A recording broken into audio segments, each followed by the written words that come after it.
Hi everyone, I'll walk in Japanese Game Center.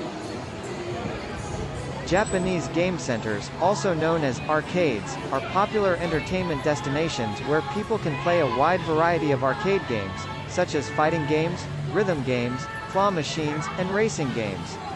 These game centers can be found all over Japan, ranging from small storefronts to multi-level complexes with hundreds of machines.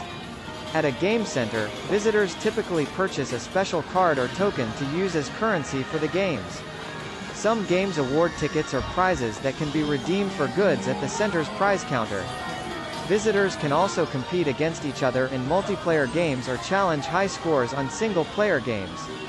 In addition to arcade games, many game centers also offer other forms of entertainment, such as photo booths, purikura machines, and even themed cafes. The atmosphere in game centers can be lively and exciting, with flashing lights and loud music adding to the energetic vibe. Overall, Japanese game centers offer a unique and fun experience for both locals and tourists alike, and are definitely worth checking out if you're looking for a fun way to spend some time in Japan. I introduced Japanese Game Center. I wish you feel like walking here.